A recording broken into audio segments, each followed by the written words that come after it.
the ring with Termite and Mr. S. Mr. S, we got a great one tonight. I'm excited about this one. We are, and we're not going to delay even any of it. We're just going to jump right in. Today we have guests. I'll let you say it. We've got Kyle and Kenny Saylors. They're movie directors, producers. They make things happen in the movie world. And I had the privilege of meeting them last year. I went to their place in beautiful, beautiful place. And anyway, we got them back here, and we're going to talk about movie making. What's incredible is their story. They've had as many ups and downs as everybody else. I thought they had this really hunky-dory, great life and exciting life. And after visiting with them and getting to know them, they've had some rough times. And we're going to hear about it. I can't wait to hear about it. Yeah. Well, let's roll the intro clip. Let's do it.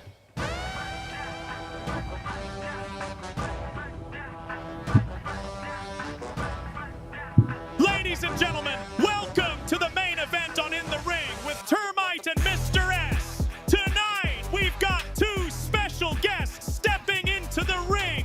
Brothers who have spent years turning real-life chaos into cinematic gold. They're award-winning filmmakers, master storytellers, and possibly the only siblings who can survive making movies together without needing their own rematch clause. Their work has inspired audiences around the world, and now they're bringing Termite's incredible journey to the big screen. Please welcome the Filmmaking Tag Team Champions, Kenny and Kyle Saylors.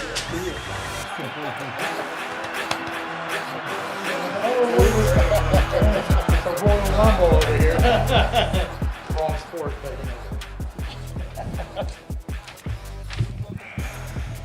Well, hello. How's it going? Welcome, How gentlemen. are you doing? Good. Welcome back to Texas. Yeah. I know y'all are from Texas, but Old stomping now ground. your business is taking you to Tennessee, right? Yeah. Yeah, by way of Los Angeles for some years. Too many years, but hey, you know. Nice. Tennessee's kind of like a sister to Texas to me, or brother or something. I don't know. Felt like home when we got there. So. T for Texas, T for Tennessee. Yeah. Exactly. It works. Well, thanks for coming on. We can't wait to hear, obviously you prepped a little bit at some of their stories. Our show is generally about people telling their stories about getting knocked down, getting back up in the ring of life, but we're going to do a little bit more of the storytelling as well. So why don't we start out with, where'd y'all grow up? Born and raised in good old Texas, the Lone Star State. We kind of lived all over. We lived, but mostly in the northern and western part, so around North Texas and then out West Texas for some years. Then both of us graduated high school in Greenville, Texas, which is in East Texas, and so love Texas. It's our soul, I guess. And then what's really funny is whenever I lived in Los Angeles, moved there for about 15 years because of the industry, and it was funny. I always thought my accent, I have this southern drawl. I know you couldn't tell, but my southern drawl I thought got really weak when I lived in L.A. because L.A. has this kind of non-accent, and then I would come back to Texas and everybody like, "Hey, what's going on?" I was like, "Oh my gosh, this must be what I sound like to people in L.A." So Mine never changed. Kyle always had this. Kept theirs the He same. retained his southern drawl. Yeah. But then when I moved back to Nashville, then it was like, all bets are off. You're around, the southern drawl comes back with a vengeance. And so I'm like, howdy, y'all, there's my horse, all that kind of stuff. All the cliches. All cliches except the cowboy hat. There you go. Well, I have some, and boots, but So before y'all went there, what got you? Did you want to do film when you were younger? Did y'all? It was Indiana Jones, probably. Like, we watched that movie, and it was like, we lived in a little dusty West Texas town that had nobody in it, and was just like, man, we didn't know if it was possible to do movies, but we knew it was possible. We wanted to travel the world and do some great adventure, and so we got a little VHS camera and just started making. So both of y'all just making these videos. Yeah, Yeah, we had no connection at anybody in the entertainment industry. Yeah. And in fact, our mom was we were very influenced by Stallone and Chuck Norris and Arnold Schwarzenegger. As everybody. You know, we loved those. So as kids, we were always making these movies where we were like killing each other and chopping each other's heads off. And my mom's like, "Why don't y'all make a good movie instead of these?" And we're like, "These are good movies, Mother." You know. But then we finally decided we were going to make a drama one time. And we were like, okay, we're making drama for our mom. So we were like 15 minutes in to make with our VHS camera. And we were got about 15 minutes. And we're like, this is boring. We just killed everybody. So just rewrite the plot as you like, go. yeah, you know what? Drama's for the bees. So how old were y'all when you were doing this? teenagers. Yeah. Okay, 10, so 13. elementary Story. school, elementary school, middle school. Yeah. Yeah, so Kyle's 3 years older than me. I'd like to highlight that. And so, but yeah, so we were probably anywhere from 8 to 10 in that range, you know. So it started really early, Yeah. basically. Yeah. So y'all been storytelling all your life, actually, Yeah. most of your life. Yeah.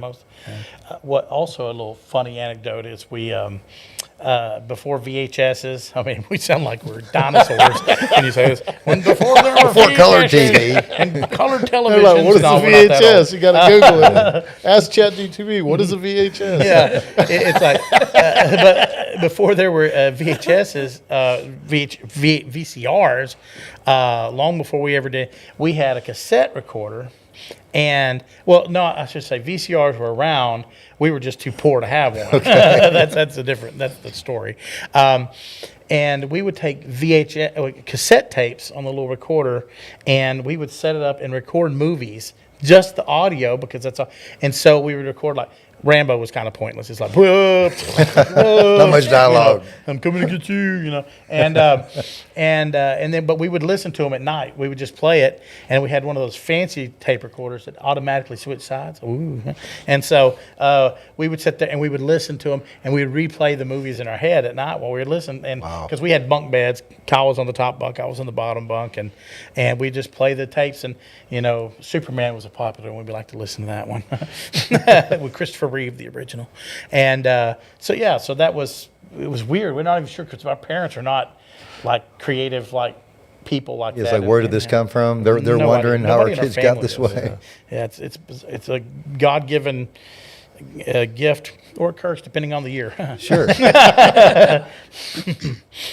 So you talking about your early influences, Chuck Norris, Stallone. Who were some of the other ones you just mentioned? Steven Spielberg was a big one for us. Okay. We love Steven Spielberg. Okay. As far as directing, and Arnold, of course. And then, as you can tell what flavor of movies we liked, heavy plots. And of course, Back to the Future. We love Back to the Future Back to the movies. Future is a great one. So that was Robert Zemeckis and Bob Gale. And we just, yeah, what other ones can you think of? I don't know. We liked it a lot. We just liked all kinds of Invasion movies. USA. I don't know. Yeah. It's it was- not the hot of Yeah, everything, but well, what's funny is like with Chuck Norris, like we looked up to Chuck Norris. He was on the same level as Arnold and all this. We didn't find out till years later that he basically made independent movies. he's an independent filmmaker. All of his stuff was done outside studios. And we're like, hey, Chucky, baby, We're like, I had no idea. We just looked at him as the same as Stallone and everybody else that was doing the big movies. And so, yeah.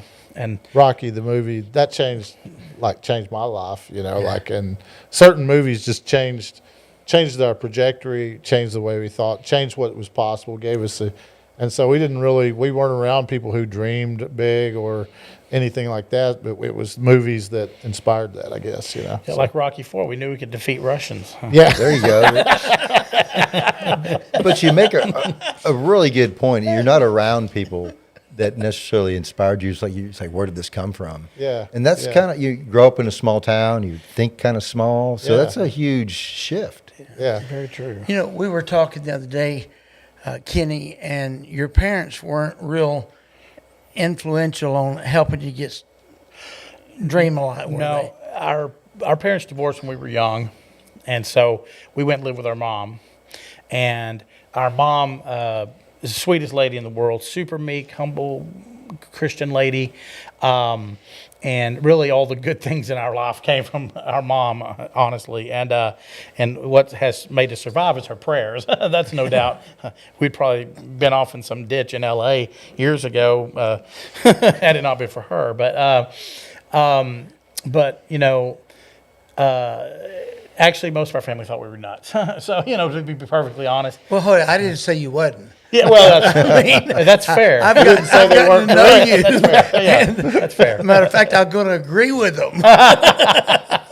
Yeah, it's an interesting thing because we didn't have any creative, and you know, and for years we actually considered where we were nuts choosing this industry or not, because it was we started off really strong and then it went phew, you know. We did the LA slump when you first moved to LA, and we had come off a high of doing big music videos. We had hits on MTV, BET.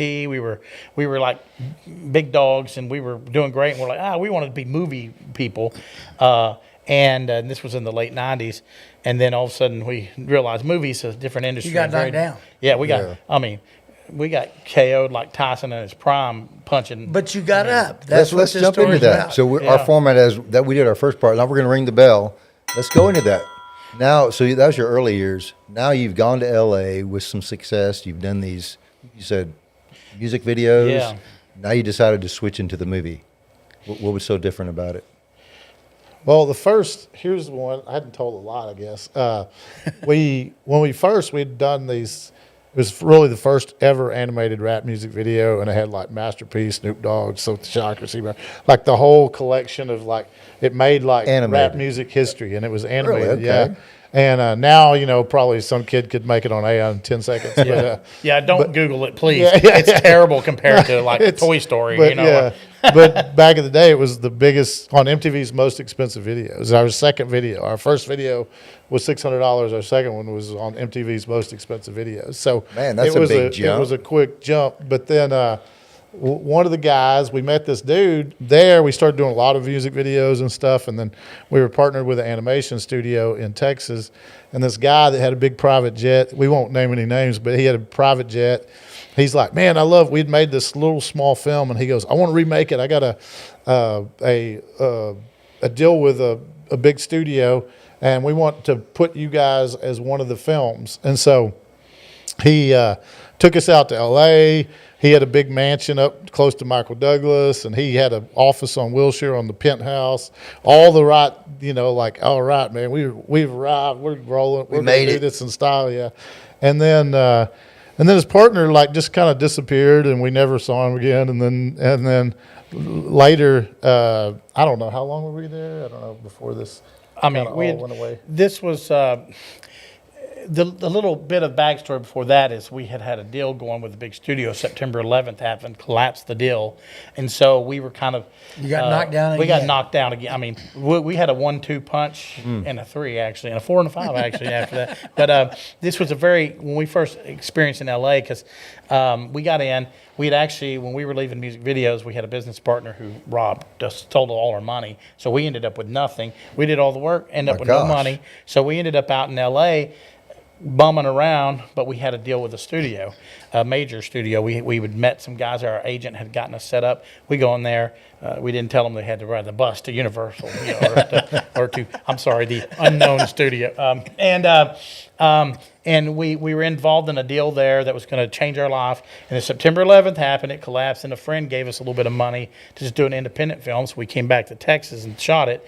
Then went back, and we went back. That's when this happened. Yeah, and so we show up now. We got this big deal. So after the movie they had, we were going to be the next one in line, and so and they were going to. It's going to be a pretty big budget, pretty big star kind of thing.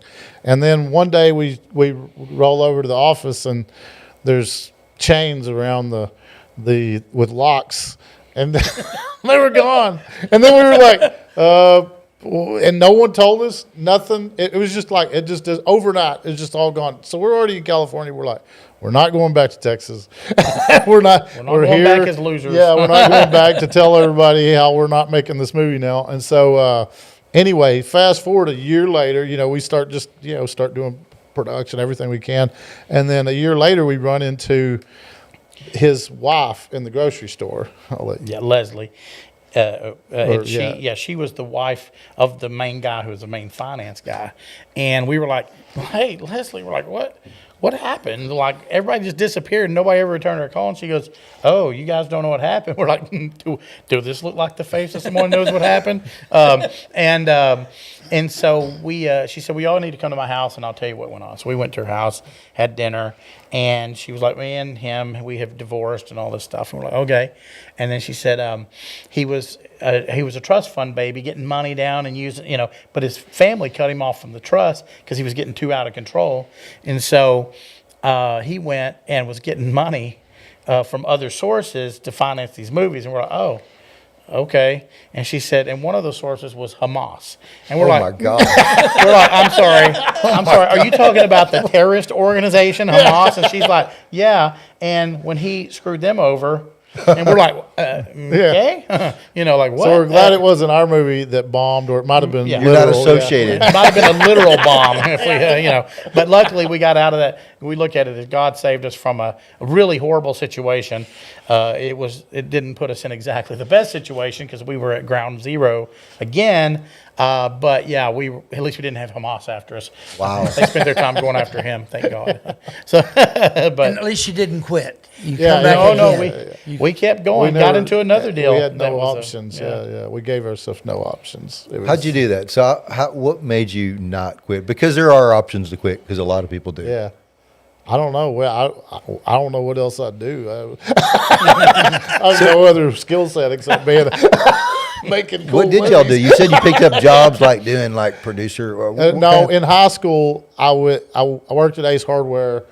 My uncle owned it, and my grandpa pulled up, put me an Ace Hardware shirt on, and after a year of that, I hated it every single waking moment of my life. And I was like, I will never work another job as long as I live. I don't care what happens.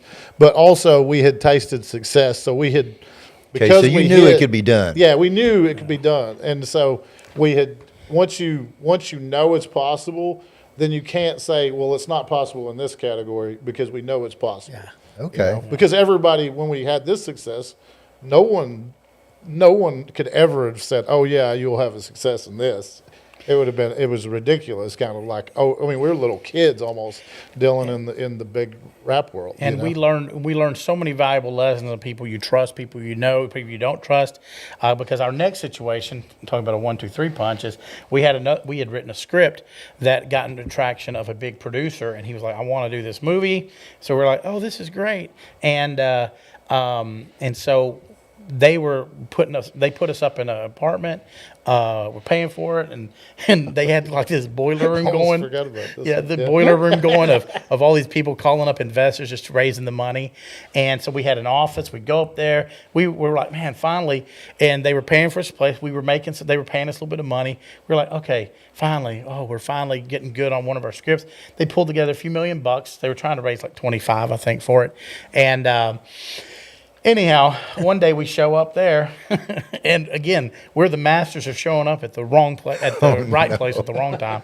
We show up, and all the people that had been working there, they were working on a commission, and it was all these black women that we had become very good friends with that were all older women, and we were sitting there, and we walk in, and they're all like, we're like, what's wrong? And they were like, man, where's the guy who runs the thing? Where's he at? We don't see him anywhere. And you know what's going on? This is supposed to be payday. And I said, I have no idea. We were hoping to get some money too. And then all of a sudden, one of the business partners walks in. He storms in. He goes over and he slams the door. And everybody's like, what? And then we hear him yelling. He comes out and he's like, well, sorry, guys.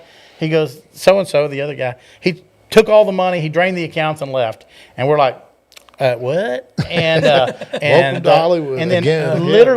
literally the same time we get a phone call. We were evicted from our apartment because the guy hadn't been paying our place for months. So all of a sudden we're like, wow, now we go back Nowhere to to making live. no income, and we're homeless all within a matter of an hour. That's lovely.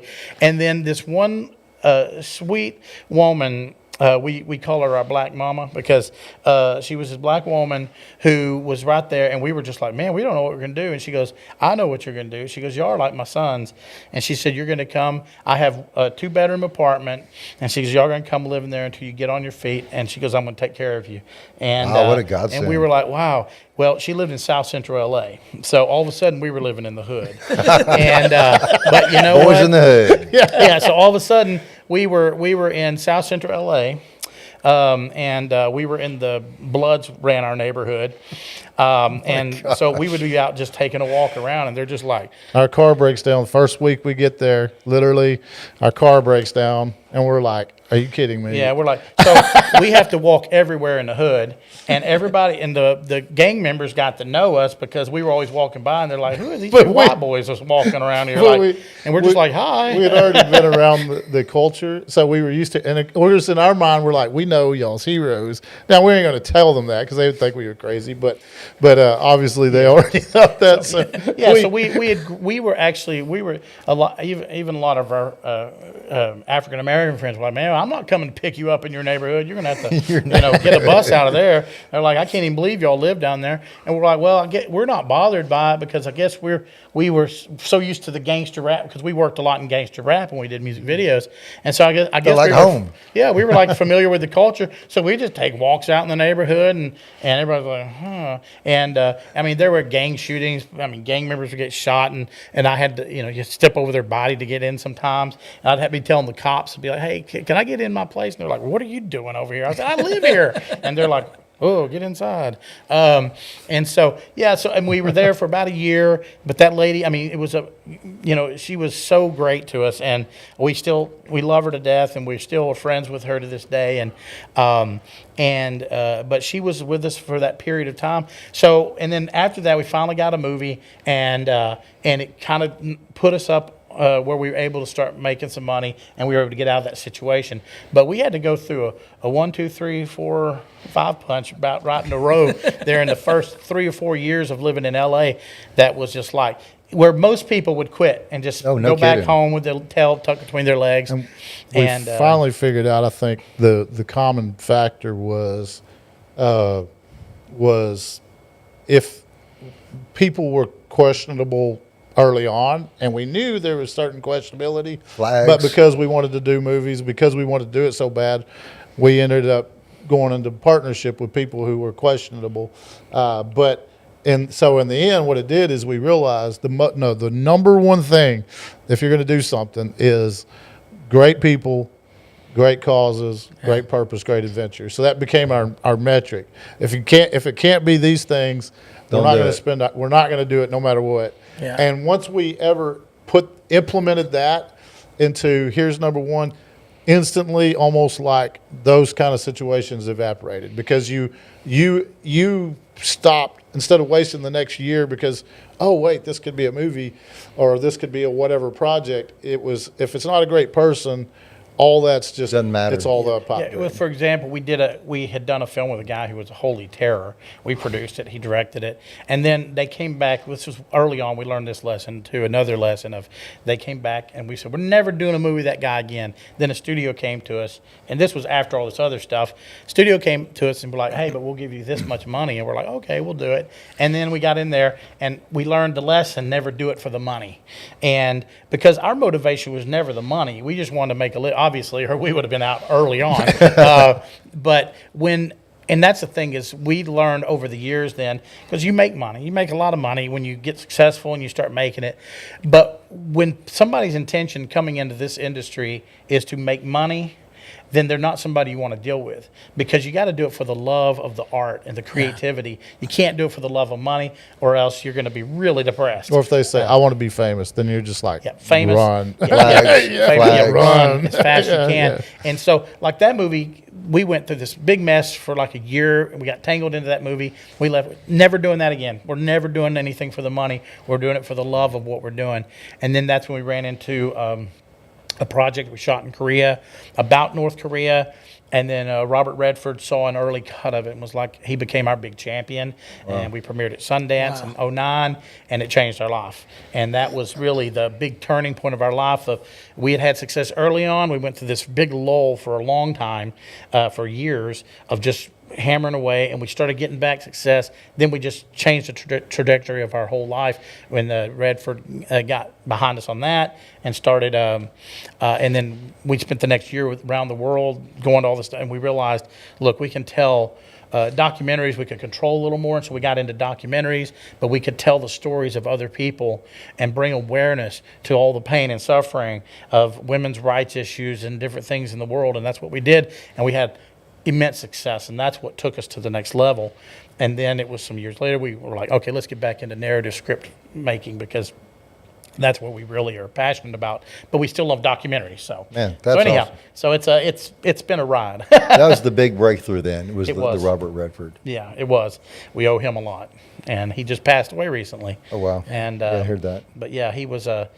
He actually told. It was really funny.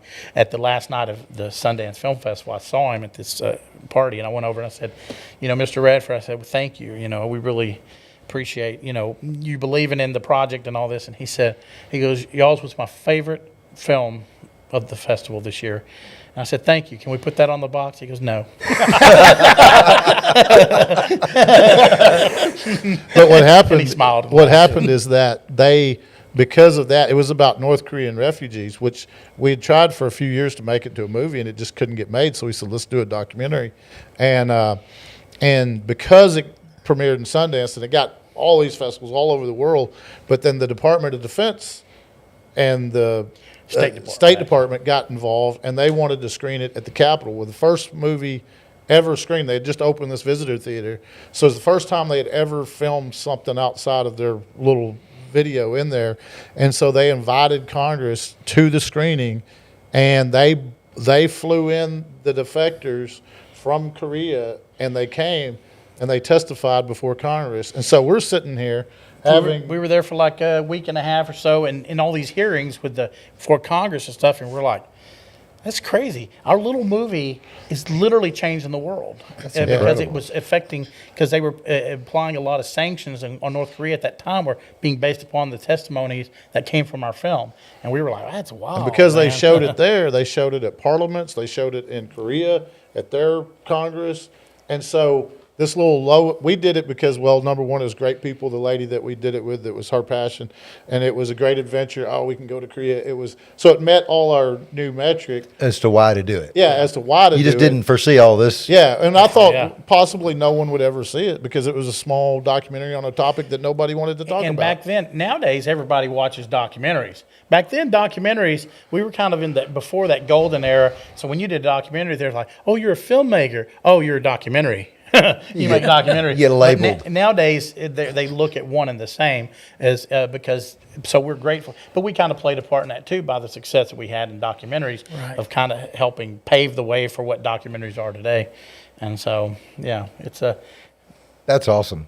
Let's ring the bell again, and we're going to go to this next section and get into this craft of storytelling, because just listening to y'all are both great storytellers. And I'm wondering how much of this stuff is true because you are such a good storyteller. I mean, stepping over guys' bodies to get into your neighborhood. I'm like, all right, is this an embellishment? But what makes a good story? Are we going? It's already, the bell's already rung. The bell's rung. Yeah, about to ring my bell. Let's see. What makes a good story? What makes a great story? Is it? I mean, it's probably hard to answer, but if you... well, there's a few things. There's... number one, an interesting character. You have to have somebody that people not only can be either eccentric, but it's got to be relatable. They've got to have all these elements. There's dimensions to the character. So you have to have dimensions to a story. That's what's the difference between a Hallmark movie and a Inception, a Christopher Nolan movie. The difference is, besides the cameras, crews, and budgets and all that stuff, but the reality is everything you strip all that away, it comes down to the story. And a Hallmark story is a one-dimensional story. But people gravitate to that, and they've been very successful. It's got an audience, So right? there's an audience for it. But when you go to like a Christopher Nolan movie, who did Inception, Interstellar, the Batman Begins, Dark Knight, and all that stuff, there's layers to the story that pull people in and engage them in a different way, rather than this one-dimensional storytelling. And so, so there are sometimes we've had ideas that we're like, man, this is a really good story. They said, but we know where it belongs. It's not going to be a big hit theatrical kind of thing. Set your expectations. Yeah, you know where your expectation. That's the problem with a lot of young filmmakers and people we've met over the years. We've spoken at a lot of conferences and different events and talking about our life and about the film industry. And the thing we always run into is everybody's always like, well, I got this story. It's the best story you've ever heard.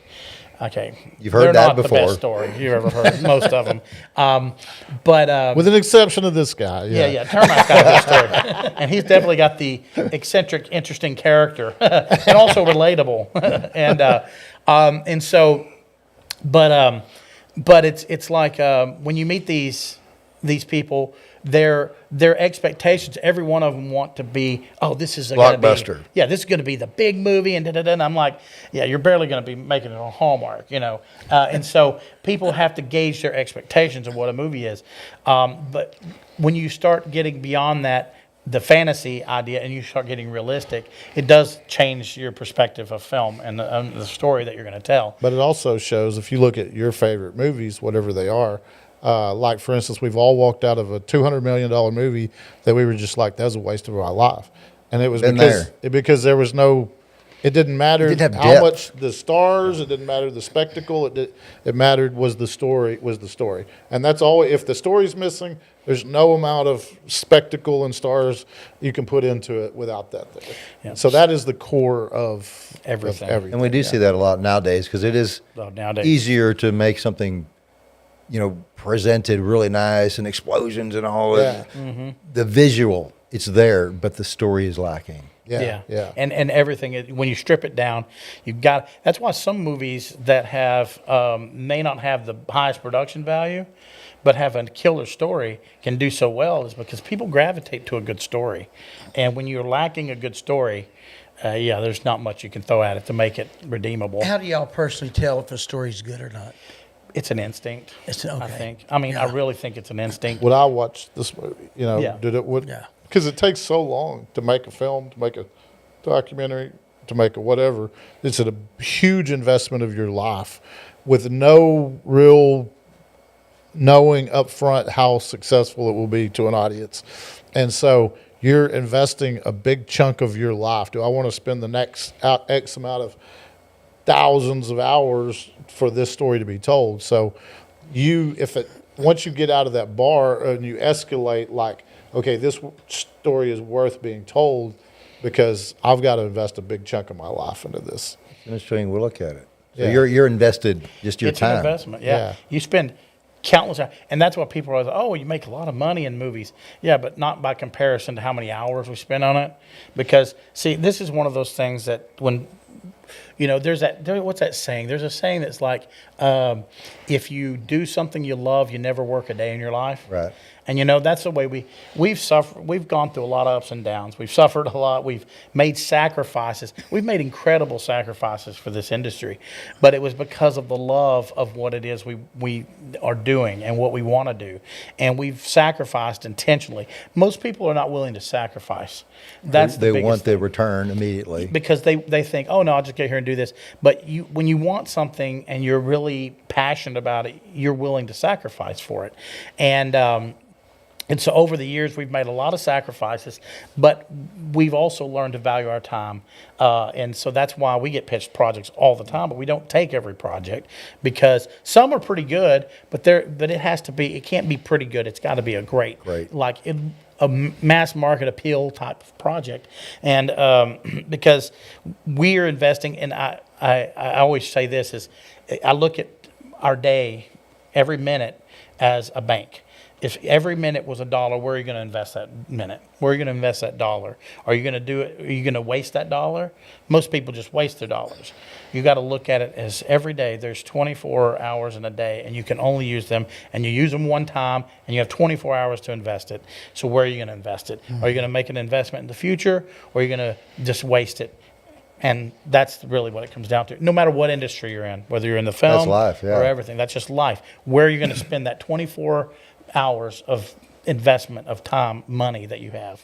And I want to go back to something you said when Termite asked, basically, how do you pick a good story? And you said just intuition. Yeah. I like to dissect things and add a little bit more science. And I'm thinking of what y'all said earlier when you were younger, didn't have VHS, and you literally recorded the audio. Mm-hmm. And I'm thinking y'all were basically studying stories at that point. I see. Without even realizing, because you were engaged emotionally or mentally by hearing the story. So I think you've trained yourself to, hey, this is something I want to hear over and over versus I don't want to hear this one over and over. So you kind of I had a friend trained that yourself. I guess we started late. I found some little Star Wars characters on the playground. I guess after everybody else was kind of like done with them and threw them away, that's when I'd get them, And then so me and one of my best friends, Luke, we collected, and Kenny too, but we collected little GI Joes and every little Mr. T, like He-Man, all these, and created worlds. Well, that we were starting to get older, and all our friends already started like not playing with GI Joes anymore. That's when we were like, okay, so if we had friends coming over, we would hide them, like. You don't want to deal with the We questions. still created these worlds And out of it's that. also funny because before we even had VHS camera, we used to get we would get our little men, the little GI Joe men, and Kyle created his own movie company, and I created my own, and we actually created logos for our company wrote it on paper. We'd show it. We'd make these little movies for each other using the little men, and fighting and all that stuff. And but it is interesting because I've thought about that too. Actually, what you just said exactly about listening to those stories, though. If you were to go back and watch some of those movies we listened to, probably not the best story in the world in those things. Yeah, Invasion USA, not exactly a deep Christopher Nolan top movie, but Not really. but it's true because you learn, and when it comes down to, for us at least, it's a matter of understanding how markets work, because there are certain movies, certain ideas that you hear and you're like, that's a good idea, but it's going to hit this market. You got to understand that. And You most immediately people start don't. to like, You just have to think, where's it going to fit? Who's going to watch this movie? And that's one of the things we learned a long time ago is, and this is a big problem among filmmakers, is they're so passionate about the project, they don't think about who's going to watch this project. And it's like, well, who are you reaching with this? too emotionally invested. They're too emotionally invested. And long ago, we realized that whenever it's kind of the Solomon thing, don't get so attached to your kid, because you're gonna have to split you might have to chop an arm off of this child that you created here. This Visual. And, And also, it takes years or a year minimum usually, like for a film, but an audience, they see a poster, and in 10 seconds they make a decision. Am I interested It's or not? very true. So you've spent a year, they're taking 10 seconds, and it flashes up, because guess what? There's 4 more movies coming out this weekend, and they got to decide. And if they're like, oh, I'm going to go to the theater, most people don't really overthink it. Every once in a while they'll say, this is what I want to see. Or online, now there's a new pop-up every day. Yeah, it's a different world now, because like even going to theater is a bigger investment. I mean, to go to a theater with your wife and kids, whatever, it's going to cost you $100 at minimum just to get tickets. And then you're going to have to buy other stuff on top of that. Right. So it's got to be something that's going to make people want to go sit in that theater, spend that money in order to watch. Otherwise, streaming will take all kinds of crap. Yeah, because it's just there. Yeah. Well, let's ring the bell on the Excuse me. story side, and I want to get to talk about making a movie, the mechanics of it. I guess walk us through like the journey, from the idea to the script to the premiere, because you're going through all these things in your head. Y'all do this intuitively, but help other people understand. What kind of process do you go through? It's the red carpet stuff is less than 1%, but that's what everybody always sees. That's what we picture. 0.0001. 0.001. Okay. Yeah. But that's what everybody sees. So they're always like, oh man, the fancy red carpets and lights and all that stuff. Fine, but that's so minuscule. But from the beginning point, it depends on a number of factors. If it's a script that's already completed and we're coming in on, but 9 times out of 10, we're going to rewrite the script because it may be a great idea, but it's not executed in the proper way. that again, we go back to everything. The basis of what we do is, would this be something we want to see? Right. Do we want to watch this movie? Is this Gladiator or is it, SpongeBob? Huh? And, which has been very successful. So I don't want to knock Sponge too much. But when it comes to writing the script, it's about, or the story, say from scratch, it's an idea we have, or we're off of a book or something. It's about writing the script and getting the script correct, getting it to where it's an entertaining, a viable movie that an audience will gravitate to. And then you got to go out and, put the funding together. And we're very fortunate and blessed to have some very great partners that are big structural finance guys in Hollywood and have been behind some major movies. And so, because we also, you have to recognize your lane. We know our lane. Our lane is not the finance side. That's just not our thing. But we have partners that do that, and they know how to handle all that. We know how to make it. We know how to tell the story. We know what looks right, sounds right, what comes across right. But we know that lane, and we stick to it. And not everybody knows their lane. Everybody, most people, I want to be an actor. I want to do this. We learned a long time ago. Acting is not my gig. Yeah. So that's why you won't see us on camera in these movies. But do you have anything to add on that, Kyle? Oh, just number one, you got to have a lot of passion for it. If you don't have passion for it, it's too many hurdles to go over to get to the end. So if you have something that's kind of like, oh, this is kind of interesting, you'll never get it. It'll never be made because you have to have so much passion for it that you're willing to go take rejection and go through it over and over and over and over for a long time in order to get it to the finish line. Because think about it. There's, now there's over, I think they said 250 million creators that are creating content for YouTube, for this, that. Everybody's a filmmaker now. Everybody on the planet, and yet there's 4 movies a week that get released to theaters. So every single movie that makes it to a theater is an astronomical odds of getting there. That's so true. And so we always joke around with like when a movie gets made, it's a miracle any movie ever gets made. As difficult and challenging as it is, I mean, even when the money's there, that's just the first hurdle. There's about 1 million other hurdles, and it's always funny because if we're in production and we're like a couple of days in or a weekend, and there's no big catastrophic event has taken place, we're like, what's going on? Something strange. We choose now, and we didn't know this early on. Every crew member, every single person. If you're not loving it, it don't matter if they're the PA. Anybody can cause a problem on this whole set. It's like the rotten apple thing. You put one rotten apple, it'll ruin everything. And so we're very careful. And now something we didn't do a long time ago is if we see a problem, we immediately eradicate it and fire them. No delay. And that's seems mean. Or deal with it. Yeah, deal with it.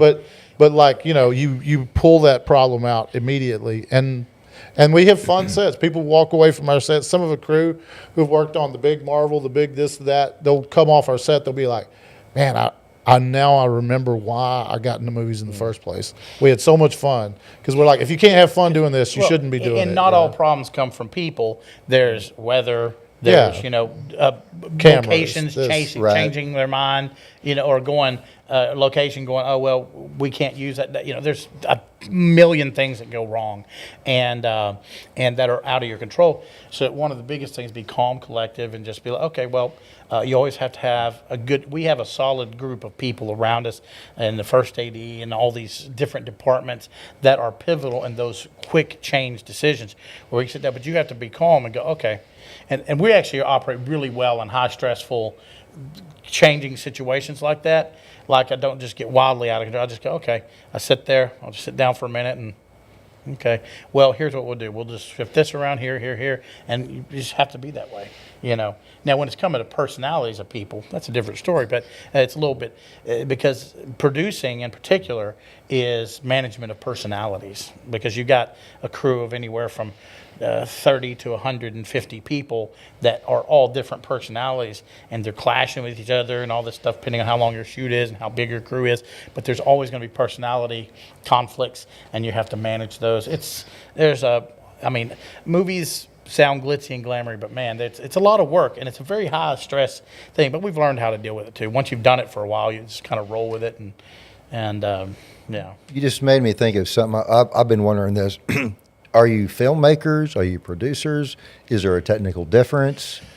Filmmaker is kind of this blanket term that's kind of been used for the last probably 20 years. Prior to that, you were either a director, a producer, a writer, or all of the above. And so when we say filmmaker, it's kind of a general term that's just saying, yeah, we make movies. And then it's like, oh, what do you do? Then it's like, okay, well, produce, direct. We're good at all these different things, but we also know there's some departments, things we're not good at. That's why we hire good people to do it. But for us, even if we're directing, we do a lot of producer responsibilities because it's our vision that we're trying to do, and that's why, you know, being a writer, when I write something that I love to watch too, and so, which is good from a director standpoint. When you're the one who originated the script and everything, you know that script better than anybody.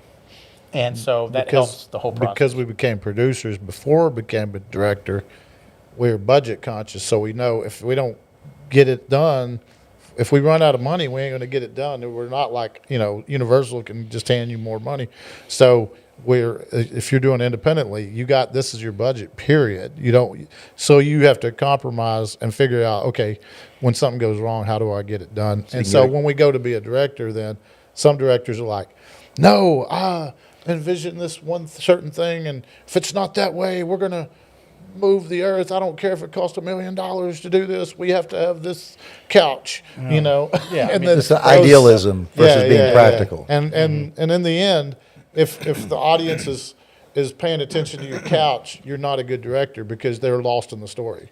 Right. You know. And it's like, and from a writing perspective, like when I write something, I also think from a producing mindset, which is I think about how many characters, okay, this location, this like that, because I'm thinking of a budget we're already dealing with, rather than it adapt, because writers who just go in there and sit down, I just wrote the thing I want. Well, they might have 50 locations. It's not practical, and you have to go in there and change things around. But I write from a producing standpoint of thinking, okay, we can combine these locations. This actor could be used here, and it changes it when you get down to it. It changes everything about. You can still tell the same story, but you have to combine some characters. Dealing with real life stories. There may everybody runs across 50 different characters in their life. Well, that's not practical in a film. You have to combine characters to get the same point across, or eliminate some. Doesn't mean they're not important to the story. It just means you're limited on a budget. And you got to get the movie done. You know, everybody doesn't work on endless budgets. And y'all are very dedicated to the story itself and the truth. How do you balance the truth of the story versus the cinematic storytelling to make it interesting? I think that came from doing a lot of documentaries.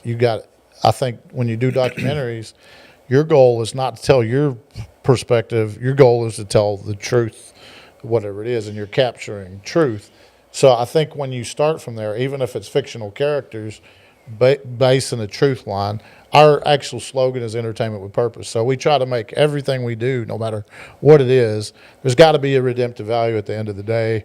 If it's not, we're contributing nothing to humanity or to the audience or to anybody. But to answer your question about how do you frame it like in entertainment, because is to actually you still have to remember it's an entertainment format. And so like one of the big things you do is you cram timelines together, because Drop detail. Yeah, because some details you just go, okay, is this important to further the story along, or is it something that can be overlooked and nobody's going to realize it's gone? Because you can't tell everything, right. Especially when you're telling a true story. You cannot. It's just impossible to tell everything. So there are certain things, like if one person came into this person's life at one point and said something that really changed them, and then that person disappeared, never showed up again, well, you would just say, well, that what they said is very important, but we need to change who says it, just because we already have a character that's in We play. can't introduce a new character. Yeah, so we can't introduce a new character just to come in to say one line. And so unless it's like an angel that peers down, it's a big turning point. That's a different story. But if it's just some, cashier, well, then I'll have have his best friend say it in a moment or something like that. Because so you just kind of adjust the characters, and then because you still have to make it entertaining, and it has to have proper pacing. It has to keep pacing so that people stay interested in the film. And so, there's the saying, truth is stranger than fiction, and that is so true. But you do have to, even on true stories, you still have to combine and blend things, Make it interesting. and add some timeline adjustments and things like that to make it entertaining, because we're still an entertainment format. And you said something that made me think. You said, would I want to watch it? You said you want to make something you want to watch. I've learned personally that that's not a good test for myself because I like some different things. Mm-hmm. So how did you train yourself to really to recognize that? Because like I said, for me, if I like something, it's almost guaranteed that the masses don't like it. So I guess you've learned. Well, you watch a lot of times. We'll do screenings, like test screenings before, so you have a chance to see it with an audience. And we've went back and completely recut stuff after an audience saw it, because if you get to ask 10,000 people, all 10,000 will give you a different something. But if you get a room of 100 people and maybe 6 or 7 people say the same exact thing, you're like, okay. So you're studying like the statistical reaction. And if you're talking about beforehand, before you even pick a project, go down it, how do you know where it fits? Is because we have different tastes in different movies. Like I like pretty much any genre of film. It's kind of the same with music. I like all music because there's good music in every genre. Right. Even like hardcore metal, there are still good songs in there. They may be harder to find, and some people might, but some people aren't that way. And so, like, I know when something's a good orchestra piece, when it's a good pop song. I know it. I may not like the artist, I may not like the genre, but I know when it's a good song. And it's the same way in movies. I know it's a good romantic comedy. I know what's a good idea that makes a good romantic comedy. And you can also know it by what has been successful in the past. Studied it. Yeah, and you just kind of know. You know what makes a good drama, what makes a good thriller, what makes a good horror movie. And horror movies are the ones that really do a butcher job, because great concept, poorly executed. That's one of the bigger problems, is people have a great idea. There's been times where like, wow, this is a great idea for a movie, and it's butchered when you're 10 minutes in. You're like, good Lord, how did they ever get this made? Yeah. Well, let's ring the bell on this one. And Termite's been awful quiet, way quieter than normal. Yeah, but he's fixing to right talk now, a lot on this one, because on this round, I want to talk about what it's like bringing Termite's story to life. And why did you choose the story about Termite? Well, so we were at gunpoint. No, I'm just kidding. They had no choice. yeah. A lot of threats. It's No. one of He put on the gloves. It's one of those things, like you hear a lot of. They always say, if you can't sum up a movie in a sentence, you shouldn't make it as a movie. Like, it needs to be. And so, an American who resurrects an Iraqi boxing team and makes it to the Olympics in this time frame. Summarize. Like that's like, wow. And we love original stuff. It's nothing. It's hard to find has ever originals. been done. Yeah. Like that. So almost, so many buddy cop movies or this or that, they're all kind of like just variants. This is a hybrid, but it's something. It was so original. But him as a human, we met him, I don't know, a year and a half ago, whenever it was, and aside from his story, which is phenomenal, it's original, but he's just he's a true blue human being, And the longer you live, the more you realize there's fewer of those, especially in the stratosphere of stories. And it's something that this movie is needed at this time in the world. And so there's so much division in his movie and his personality, and everything he's about is bringing people together. But right now, the whole world is it's on I think, intentionally being divided. Right. And so I think we should make intention to bring together, you know. We've done that because we've traveled to China, India, Africa, here or there. We've blended into cultures, seen them, lived around, never been a place on the whole planet that we haven't made friends, and that's how he lives. And a lot of people don't know how to do that, you know. Yeah, well, and that's a good point because we've traveled the world extensively, been to more than 65 countries, have been, met every, and the thing about people is people are good people. People are good. It's the thing is politics has driven a wedge between most people in most countries in the world. And the thing is the world is full of good people. The world's full of amazing people that you can fall in love with and admire and everything like that. And Termite's story reflects that about it doesn't matter. It doesn't matter your skin tone. It doesn't matter what your border you're from. It doesn't matter any of that. What matters is we're all part of the human story. And when you can connect and you can help another in another situation and you can give hope to the people, you may not be able to take them everywhere and whatever, but you can instill hope in someone. And just, right. I always think of this one story. We were in the middle of India, in the middle of nowhere. I mean, like we were taking a train for about 12 hours and then driven like 20 hours. I mean, we were out about as far as from civilization you could get. We had even been in places they didn't even know white people existed. And here we popped out, and they thought we literally came from the sky. They thought we were clouds and stuff. And so, I mean, these places exist in this day and age. But I remember there was this one guy, and I always think about this. It was so funny. We were in this village, middle of nowhere, clay huts everywhere, all this stuff. It was super hot.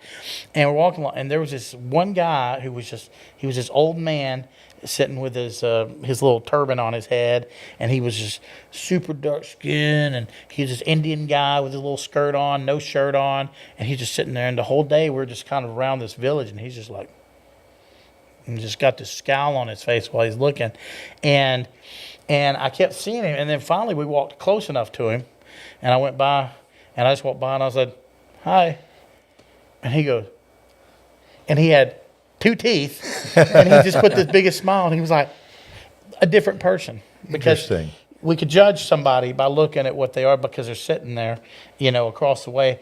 But I always tell people, I speak every language in the world. And they're like, what? I'm like, I speak every language because a wave and a smile speaks every language. And so I can speak any language. And I have made people laugh in every country and never spoke their language because humor also crosses every border and it goes beyond language. It supersedes language.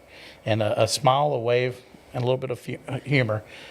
Everybody It doesn't take much energy to be nice to somebody. It does not, no. And to show kindness. Absolutely. But as far as Termite story, another element of it is just it has all the things that you want in a story, which is war, boxing, but it's even more than boxing. It's not a war movie. It's not a boxing movie. It's a human story. Overcoming something gigantic in your life, and his whole life is a testament of that. And so when we first heard it, we were like, oh, that's really interesting. That we could see that being a really powerful story. But the more we get to know Termite, the more depth comes to the story, and even more excited we get because we're like, wow, it really is. There's all those elements that you need in a movie to gravitate and to connect with people. It's there. I also think back in the day there was a lot more stand up and cheer movies where There were. that you feel good, and then somewhere along the way the anti-hero, and now they're making movies with the star as a serial killer, or the whole series is based on a bunch of unlikable characters, and people, when when you've got your main hero is the Joker or whoever. Like, not that some of these aren't interesting movies, but as a pervasive part of society, when there's not a lot of stand-up and cheer movies. In fact, they just want to leave you kind of wrenched at the end. Right, I've noticed that trend. Yeah. It's like they want to inspire some weird emotion. I think having a stand-up and cheer movie at the end that has kind of its own little twist ending, I think that's what people walk out. In the end, people go to the movies during the Great Depression when no one had any money. Movies took off. It's an escape. It's an escape. Yeah. And so when people have a lot to deal with, they want to see the hard stuff, like you guys are talking about, the hard things you went through. But at the end, if they know it's a good, then in their own life, they say, oh, I'm in a bad spot, but you know what? I can make do it. this. You know. I'm curious. Y'all go through hundreds of opportunities a year of people wanting you to do their movies and stuff. What actually caught your attention? What was the big thing that caught your attention about my story? You were talking for like 4 hours, and we were like, I think they call it Stockholm syndrome. Stockholm. okay, we're in. Hey, it worked. Whatever it is, it worked. Yeah. Keep it up. Fine. No. We'll do it. For was crying out that. loud. It was number one. We loved growing up. We loved war movies, and we loved boxing movies. Two that changed our life. We haven't made a war or boxing movie, so it's like 2 movies in one. Check 2 boxes. Yeah, 2 boxes. And as far as I know, there hasn't been a lot of war sport movies. Yeah, And but- so it's unique. But you know? it's an inspirational story, and it's something that, and it doesn't hurt that the Olympics are coming here in 2028, and the Good in the timing. U.S. The timing is impeccable. Yeah. Because that's about the time frame it takes to make a movie. Is from now to get it ready to where it comes out right before the Olympics, and we can market the heck out of this thing through all the. So that's the timeline. Yeah, that's the timeline because 2028 Olympics in the U.S.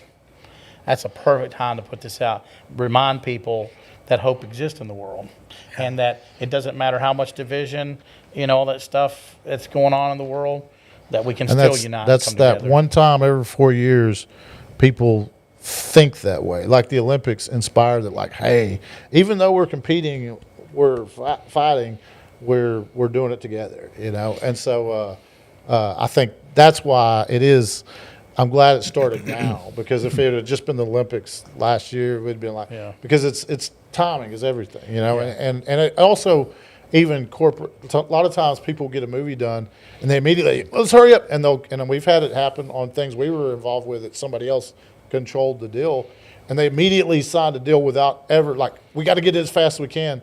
And it totally lost its ability. Like, if we had just waited 6 months, it could have been 10 times bigger. Yeah. Because you would have had the time to strategize in those things and market. Partners, Yeah. strategic partners are always. Well, I'm going to stray from our plan like I normally do, and I'm going to put Termite on the spot.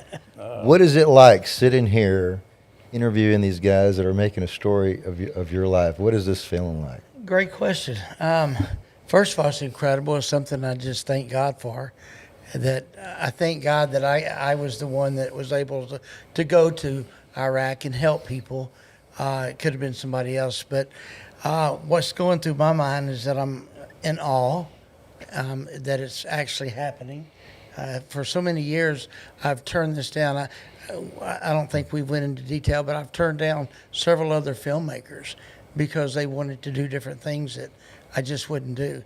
And now that we've put, I think y'all were the last piece of the pie to put it together, and now we are. We got all the ingredients for a great movie. I know he loves that when telling his story, and I'm always going, okay, let's go back over here.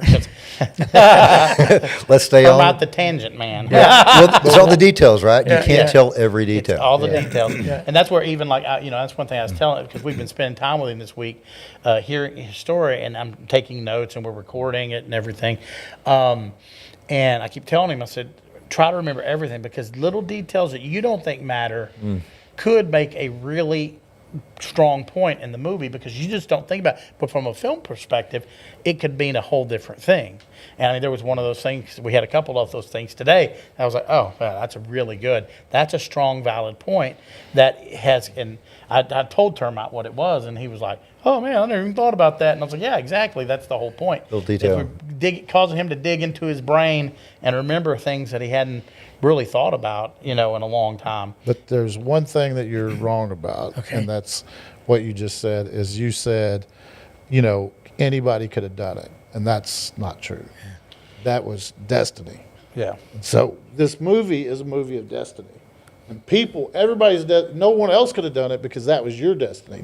He couldn't have done it. No. Nobody, I certainly Yes. didn't have it. Uniqueness. And so when you find a story about someone reaching their destiny, then you're going to inspire maybe millions of other people to say, what's my destiny?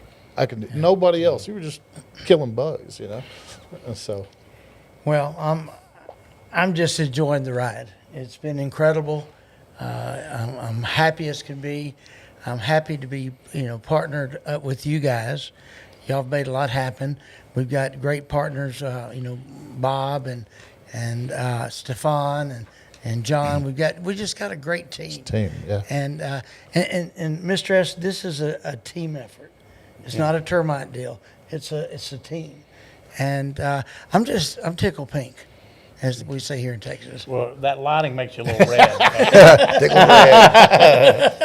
Well, I was going to ask a question earlier about AI, about what y'all seeing AI impacting the film industry and the entertainment business. I know we could probably go really deep on that, but high level, what are you thinking? And I asked that because I know when y'all did was it the trailer or the Sizzler? I think it's one of the first ones that's Proof of utilized that, concept. if I'm not mistaken. And Yeah. so AI is a tool, and it will revolutionize the whole industry. But at the same time, it's not. There's already been lawsuits flying, Morgan Freeman and this and that, and studios and here, because it's going to strengthen people's personal IP, their personal brand. Because so you're not going to just like, ooh, now I can put Brad Pitt in my movie. No, you can't. And so now it's gonna. I think what's happening is there's been so much special effects movies that all the big movies are special effects. Well, when a kid at 12-year-old can make that movie on his laptop, it's no longer special. So then what's going to happen, I believe, will strengthen the movies. Some of the biggest movies this year, Brad Pitt made a movie that was shot in real race cars on real racing teams and real race. It was one of the most real movies. It wasn't a special effects movie, and it's the biggest movie he's ever made his entire career. So when they say, oh, it's dead, Tom Cruise just made the biggest movie he's ever made in his entire career. That's all in the time when they're saying, oh, nobody's going to the movies anymore. No, they're making original movies that are real shot. And I think reality, the more fake the world becomes, the more people will be attracted to real. Craving authentic. Just like authenticity, Yeah. humans. Yeah. Yeah. Well, we had a question that I didn't read earlier. It came from Saylors. I'm not sure if I'm saying that name right. In your journey, Kyle and Kenny, what has been the biggest obstacle you faced so far, and what message do you have for those who want to pursue a career as filmmakers? Kyle marrying a Brazilian. No, I'm just kidding. My wife was Brazilian. Okay. Yeah, and she's in Brazil actually right now. She's setting I you sent her up. the link. Yeah. Repeat the question, or what is She it? said, what has been the Everybody biggest... tell that's his wife. Yeah, you weren't listening. You have to repeat yourself. What was the biggest obstacle you faced so far, and what message do you have for those who want to pursue a career as a filmmaker? Find a different career. No, Don't do it. We've already hit encountered some some of of our those. obstacles, but the biggest obstacle is yourself. It is you. And when we were young, we thought all these people doing this, there's something, they have something we don't. They have resources we don't. They have connections, something we don't. And then when we got in and actually met them all, we realized there's a bunch of knuckleheads running this whole show, and Nobody knows what they're doing, Yeah, really. and you realize even now it's streaming. This, it's changing. Everybody, the guy who's the top of the game yesterday doesn't know what he's doing today, and so you have to constantly think. And everything we just do comes with. It doesn't matter what we did yesterday. It matters that the next thing we do needs to be the most impactful, the best quality, the best thing that we've ever done. And if you approach everything in life as that is the next thing, and ironically, I met her because she helps market Faith Films into Brazil, and we were Facebook friends for 9 years before I ended up meeting her. So wow.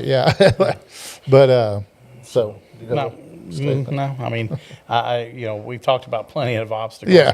We basically ran a Obstacle course, yeah. marathon that was a marathon that was nothing but hurdles. Well, I like that you said that, because that's the reason Termite and I started doing this, is to bring inspiration to people to hopefully hear stories about somebody who overcame something in their life and made something of themselves. Because it's easy for people to look at y'all now as successes and call you lucky. People say that a lot. Like, well, if I had all the the things they had in life, I would have turned out like them also, but these are the problems that I had to deal with. So we like to remind people, talk about the things that you had to deal with. Man. Whenever somebody's like, yeah, but you were given, I'm like, man, we weren't given a crap, man. Let me tell you, we had to earn everything everything we've had to come. We came with blood, sweat, and tears, and a lot of it.